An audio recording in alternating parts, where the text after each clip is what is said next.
দক্ষিণ এশিয়ার আকাশে কি ঘনিয়ে আসছে এক ভয়ঙ্কর যুদ্ধের কালো মেঘ?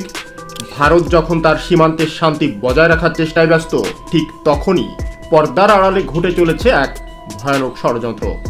আমাদের প্রতিবেশী রাষ্ট্র পাকিস্তান, যাদের অর্থনীতি ধুঁকছে, যারা ঋণের দায়ে জর্জরিত, হঠাৎ করেই তাদের হাতে আসছে বিশ্বের অন্যতম আধুনিক এবং বিধ্বংসী সব মারণাস্ত্র। কিন্তু কোথা থেকে আসছে এই টাকা, আর কোথা থেকেই বা আসছে এই প্রযুক্তি? আজকের ভিডিওতে জানবেন এমন সব তথ্য যা আপনি মিডিয়াতে আগে কখনোই শোনেননি। তাই ভিডিওটি শেষ পর্যন্ত দেখুন, কারণ শেষেই লুকিয়ে আছে এই টাকা আসার এবং মরণাস্ত্র আসার আসল রহস্য।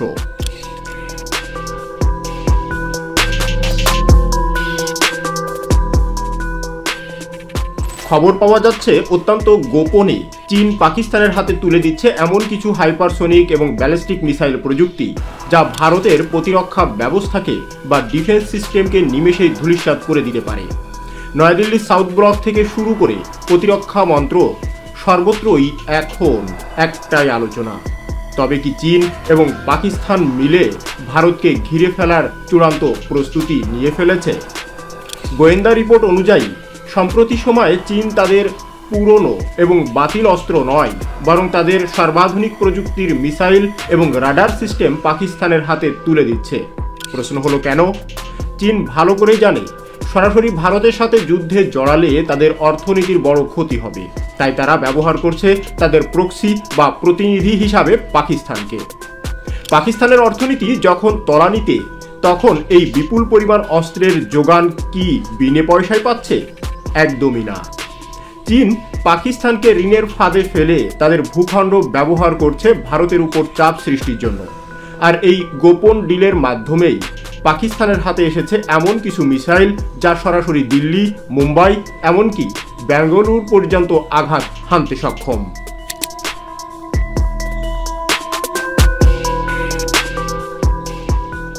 সাম্প্রতি যুক্তরাষ্ট্রের একটি দ্বিদলীয় কমিশন তাদের বার্ষিক প্রতিবেদনে জানিয়েছে, গত মে মাসে ভারত পাকিস্তান সংঘর্ষকে সুযোগ সন্ধানীভাবে ব্যবহার করে চীন তাদের প্রতিরক্ষা সক্ষমতা পরীক্ষা ও প্রচার করেছে।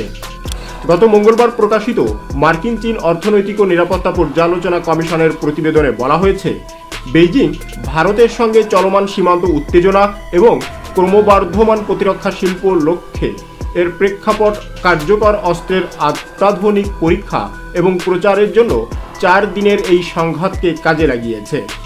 প্রতিবেদনে বলা হয়েছে, এই সংঘাতটি ছিল প্রথমবারের মতো চীনের আধুনিক অস্ত্র ব্যবস্থার পরীক্ষা, যা বাস্তব যুদ্ধক্ষেত্রে কাজ করছিল।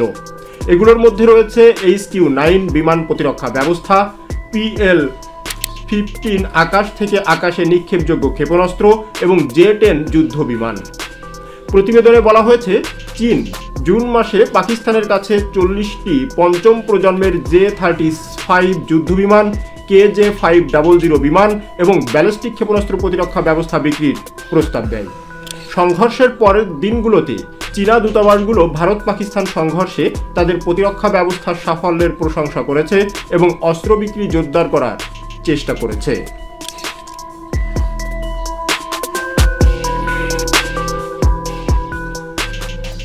আসুন এবার জেনে নেওয়া যাক সুনির্দিষ্টভাবে কোন কোন চীনা অস্ত্র বা মিসাইল পাকিস্তানের হাতে এসেছে, যা নয়াদিল্লির কপালে চিন্তার ভাঁজ ফেলেছে। সবার প্রথমে যার নাম আসবে তা হলো HQ-9P, অর্থাৎ এটি চীনের তৈরি দূরপাল্লার surface two air missile system. বিশেষজ্ঞরা বলেন এটি রাশিয়ার বিখ্যাত S-300 সিস্টেমের চাইনিজ সংস্করণ। পাকিস্তান গোপনে এই সিস্টেমটি সীমান্তে মোতায়েন করেছে। এর রেঞ্জ প্রায় 100 থেকে 250 কিলোমিটার, অর্থাৎ ভারতের কোনো যুদ্ধবিমান যদি পাকিস্তানের সীমানার কাছাকাছিও যায়, তবে এই সিস্টেম তাকে লক করে ধ্বংস করতে পারবে। ভারতের রাফায়েল বা সুখোই বিমানের জন্য এটি একটি বড় হুমকি।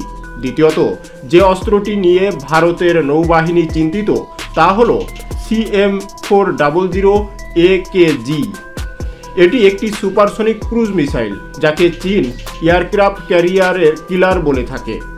পাকিস্তানের JF-17 থান্ডার যুদ্ধবিমান থেকে এটি ছোড়া সম্ভব। এর গতি শব্দের চেয়ে 4 গুণ বেশি। ভারতের INS বিক্রান্ত বা বিক্রমাদিত্যের মতো বিশাল বিমানবাহী রণতরীর জন্য এটি সাক্ষাৎ যমদূত হতে পারে।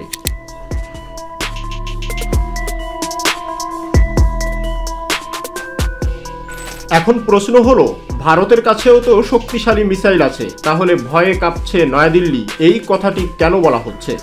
এর প্রধান কারণ হলো ব্যালেন্স অফ পাওয়ার বা শক্তির ভারসাম্য নষ্ট হওয়া। এতদিন ভারত জানতো যে পাকিস্তানের কাছে প্রচলিত যুদ্ধ বা কনভেনশনাল ওয়ারফেয়ার এর ভারতের সাথে পাল্লা দেওয়ার মতো ক্ষমতা নেই, কিন্তু চীনের এই অত্যাধুনিক অস্ত্রগুলো সেই সমীকরণ বদলে দিচ্ছে। প্রথমত, ভারতের ভয় হলো টু ফ্রন্ট ওয়ার বা দ্বিমুখী যুদ্ধ। যদি চীনের ইশারায় পাকিস্তান পশ্চিম সীমান্তে এই নতুন মিসাইলগুলো মোতায়েন করে এবং একই সময় চীন লাদাখ সীমান্তে চাপ সৃষ্টি করে, তবে ভারতকে তার সামরিক শক্তি দুই ভাগে ভাগ করতে হবে। এটি যে কোনো দেশের জন্যই দুঃস্বপ্ন। দ্বিতীয়ত, ভারতের আকাশ প্রতিরক্ষা ব্যবস্থা বা এয়ার ডিফেন্স। ভারত রাশিয়ার থেকে S-400 কিনেছে ঠিকই, কিন্তু পাকিস্তানের হাতে যদি চীনের হাইপারসনিক প্রযুক্তি বা প্রচুর পরিমাণে ক্রুজ মিসাইল চলে আসে, তবে S-400 এর পক্ষেও একসাথে সব দিক সামলানো কঠিন হতে পারে। একে বলা হয় স্যাচুরেশন অ্যাটাক, অর্থাৎ একসাথে এত মিসাইল ছোড়া বা ডিফেন্স সিস্টেম আটকাতে পারে না।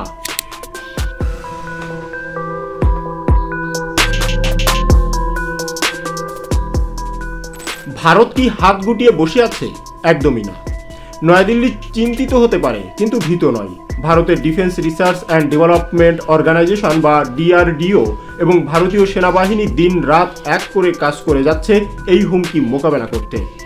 ভারত ইতোমধ্যে পাঞ্জাব এবং উত্তর পূর্ব সীমান্তে রাশিয়ার তৈরি বিশ্বের সেরা S-400 সিস্টেম মোতায়েন করেছে, যা পাকিস্তানের যে কোনো চীনা মিসাইলকে আকাশেই ধ্বংস করতে সক্ষম। ভারত তৈরি করেছে প্রলয় মিসাইল। এটি একটি ট্যাকটিক্যাল ব্যালিস্টিক মিসাইল যা বিশেষভাবে চীন ও পাকিস্তানের সীমান্তের জন্য তৈরি। এছাড়া অগ্নি 5 এর সফল পরীক্ষা চীনকেও তাদের সীমানার মধ্যে থাকতে বাধ্য করবে। সীমান্তে পাকিস্তানের আর্টিলারির জবাব দিতে ভারত উন্নত মানের পিনাকা রকেট সিস্টেম মোতায়েন বাড়াচ্ছে।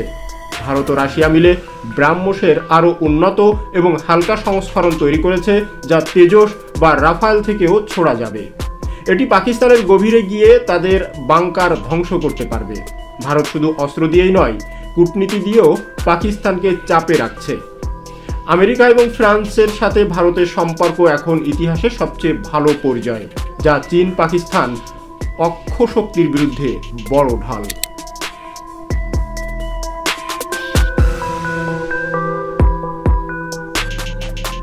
পরিশেষে এটুকু বলা যায়, পাকিস্তানের হাতে চীনের এই বিধ্বংসী মিসাইলগুলো নিঃসন্দেহে দক্ষিণ এশিয়ার শান্তির জন্য বড় হুমকি। নয়াদিল্লি এই পরিস্থিতিকে অত্যন্ত গুরুত্বের সাথে পর্যবেক্ষণ করছে। তবে এটাও সত্য যে ভারত এখন আর 1962 সালের ভারত নেই। ভারতের কাছে আছে বিশ্বের অন্যতম সেরা সেনাবাহিনী, নিজস্ব মিসাইল প্রযুক্তি এবং ইস্পাত কঠিন মনোবল। চীন যতই অস্ত্র দিক না কেন, যুদ্ধ শুধু অস্ত্র দিয়ে হয় না, যুদ্ধ হয় সাহস আর কৌশল দিয়ে, যেখানে ভারতীয় জওয়ানদের কোনো জুড়ি নেই। তবে আমাদের সতর্ক থাকতে হবে, কারণ শত্রু যখন দুর্বল হয় তখনই সে বেশি মরণ কামড় দেওয়ার চেষ্টা করে। আপনার কি মনে হয়, চীন ও পাকিস্তানের এই যৌথ ষড়যন্ত্রের বিরুদ্ধে ভারতের কি এখনই আরও কঠোর পদক্ষেপ নেওয়া উচিত, নাকি কূটনৈতিকভাবে এর সমাধান সম্ভব? আপনাদের মূল্যবান মতামত কমেন্ট বক্সে জানাতে ভুলবেন না। আমাদের চ্যানেলটি সাবস্ক্রাইব করুন এবং এই ধরনের আরও গভীর বিশ্লেষণমূলক ভিডিও পাওয়ার জন্য চ্যানেলটি সাবস্ক্রাইব করে পাশে থাকা বেল আইকনটি প্রেস করতে ভুলবেন না। খুব শীঘ্রই দেখা হবে নতুন কোনো আপডেট বিষয় নিয়ে, নতুন কোনো বিশ্লেষণ নিয়ে। ততক্ষণ পর্যন্ত ভালো থাকবেন, সুস্থ থাকবেন। ধন্যবাদ।